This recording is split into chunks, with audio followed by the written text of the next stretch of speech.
सुदूरपश्चिम प्रदेश 020001 ख 0098 नम्बरको बस बुधबार महेन्द्रनगरबाट काठमाडौँका लागि छुटेको थियो। करिब अपराह्नतिर महेन्द्रनगरबाट गुडेको बस कपिलवस्तुको सुरै नाकामा दुर्घटना हुन पुग्यो। सुरै नाका खोलाको पुल पार गर्ने बित्तिकै सडकबाट करिब 200 मिटर तल खोलामा खसेको बसमा 40 भन्दा बढी यात्रु सवार थिए। दुर्घटनामा 10 जना यात्रुले ज्यान गुमाउन पुगे। 30 जना घाइतेको विभिन्न अस्पतालहरूमा उपचार भइरहेको छ। यसै दुर्घटनामा कीर्तिपुरका 42 वर्षीय अनिल तण्डुकार भने भाग्यले बाँच्न सफल भए। उनका अनुसार चालकले गियर चेन्ज गर्न खोज्दा ठुलो आवाज आयो र गाडी दायाँ बायाँ गर्दै खोलामा खस्यो। मेरो भाग्य रहेछ त्यही बसको इन्जिनको खाल्डोले मेरो ज्यान जोगायो। उनी काठमाडौँ कीर्तिपुर नगरपालिका वडा नम्बर 3 कमल टोलका बासिन्दा हुन्।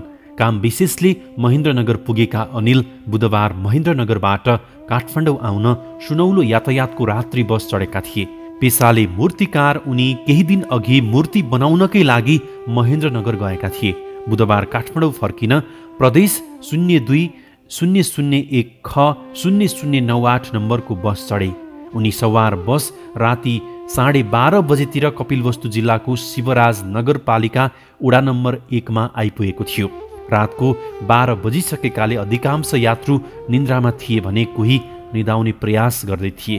तर यत्तिकैमा बसले सडक छोड्यो। सडकमा गुडिरहेको बस नजिकैको सुरै खोलामा खस्यो। सडकबाट झन्डै 200 मिटर तल खस्दा 10 यात्रुको मृत्यु हुन पुग्यो भने तण्डुकार सहित 30 जना घाइते भएका छन्। तण्डुकार क्याबिन सिटमा बसेका थिए। त्यसो त सुरही पुल नजिक पुग्दा बस तीव्र गतिमा पनि थिएन। चालकले गियर परिवर्तन गर्न खोजेका थिए।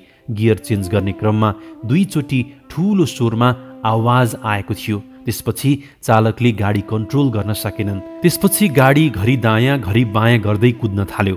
नागबेली चालमा दायाँ बायाँ गर्दै कुद्न थालेपछि बसमा रहेका यात्रु चिच्याउने कराउने गर्न थालेका थिए। यात्रुहरू कराउन साथ चालकले बसभित्र बलेको बत्ती निभाइदिएका थिए। उनका अनुसार बस 81 खोलामा खसेपछि मात्रै दुर्घटना भएको उनलाई थाहा भयो। रात्रि बसमा इन्जिन चिसो पार्नका लागि बेला बेला बर्नेटको ढक्कन उघारिन्छ। दुर्घटना हुनुभन्दा अगाडि त्यो बसमा पनि बर्नेटको ढक्कन खुला गरिएको रहेछ। दुर्घटना अघि बस दायाँ बायाँ हुँदा तण्डुकार सहित ढक्कन उघारिएको खाल्डोमा परेछन्। बसले कति बलड्याङ खायो उनलाई याद भएन, तर खाल्डोमा परेपछि उनी त्यहाँ हलचल गर्न सक्ने अवस्थामा थिएनन्। बस खस्दा उनी त्यो खाल्डोबाट बाहिर पनि निस्कन सकेनन्। बरु त्यही खाल्डोमा यताउता हल्लिरहे। उनी भन्छन्, मेरो भाग्य रहेछ मेरो ज्यान त्यही बसको इन्जिनको खाल्डोले जोगायो। आफूलाई छाती र ढाडमा सामान्य चोट लागेको उनले बताएका छन्। अहिले उनको स्वास्थ्य अवस्था सामान्य रहेको छ।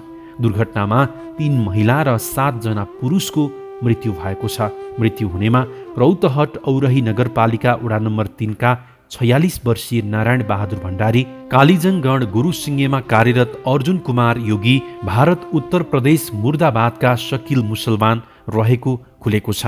कञ्चनपुर भीमदत्त नगरपालिका वडा नम्बर 1 का 27 वर्षीय राहुल राम कामे, सोही नगरपालिका वडा नम्बर 4 का 24 वर्षीय उमेश भण्डारीको पनि दुर्घटनामा मृत्यु भएको छ। त्यस्तै भीमदत्त नगरपालिका 16 की सञ्जु थापा, भीमदत्त नगरपालिका नै बस्ने खगेश्वरी खाती, सोही नगरपालिका वडा नम्बर 2 बस्ने सुदीप भट्टको पनि पहिचान खुलेको छ। मृत्यु हुनेमा पुनर्वास नगरपालिकाका किशन भट्ट, त्यही नगरपालिका वडा नम्बर 9 20 फाटा बस्ने विमला देवी भट्टको दुर्घटनामा ज्यान गएको कपिलवस्तुका प्रहरी प्रवक्ता डीएसपी हरिबहादुर ओलीले जानकारी दिए। दुर्घटनामा 30 जना घाइते भएका छन्। त्यसमध्ये 9 जनालाई उपचारका लागि बुधबार राति नै बुटवल रेफर गरिएको थियो। 5 जनाको स्थानीय आधारभूत अस्पतालमा उपचार भइरहेको छ।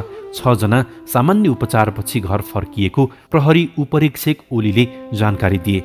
अन्य 10 जना घाइतेको कपिलवस्तुकै सञ्जीवनी अस्पतालमा उपचार भइरहेको र उनीहरूमध्ये पनि अवस्था गम्भीर भएकाहरूलाई अन्यत्र रिफर गर्ने प्रक्रियामा रहेको प्रहरीले जनाएको छ।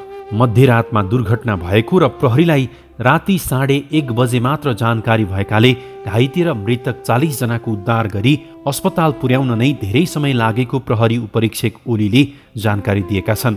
त्यसो त पछिल्लो समय सडक दुर्घटनाको भयावह चित्र देखिन थालेको छ। केही महिना अघि मात्रै नेपालगञ्जबाट आएको रात्रि बस दाङमा दुर्घटनामा परेको थियो। त्यसयता धेरै भयावह दुर्घटनाहरू भइरहेका छन्। विशेष गरी यस्ता दुर्घटनाहरू अधिकांश सडकको दुरावस्था, सवारी साधनको खराबी र कतिपय सवारी चालकको लापरवाहीका कारणले हुने गरेको देखिएको छ। तर यसको न्यूनीकरणका लागि भने सरकारबाट खासै केही पनि पहल भएको देखिँदैन। भिडियोबारे कुनै प्रतिक्रिया भए तल कमेन्टमा लेख्नुहोला। साथै च्यानलमा नयाँ हुनुहुन्छ भने अहिले नै सब्स्क्राइब गरेर जोडिनुहोला, किनकि तपाईँले आगामी दिनमा हाम्रा यस्तै भिडियोहरू निरन्तर रूपमा हेर्न पाइराख्नुहुनेछ। वैदिक आयुर्वेद सेवा प्रणालीमा दिशा घरको जुनसुकै समस्या निको बनाउन सम्भव छ। मलद्वारमा एउटा थोका जस्तो आउने, पिपहरू जाने, त्यो मलाई हैरान पारिसकेको थियो। कता कताबाट अब वैदिक आयुर्वेदिक बारेमा जानकारी पाउन थाले। मैले चाहिँ यहाँ वैदिक आयुर्वेदिकमा आएर उपचार गरेको छु। राम्रो भइरहेछ, अहिलेसम्म केही त्यस्तो प्रब्लम अहिले भइरहेको छैन।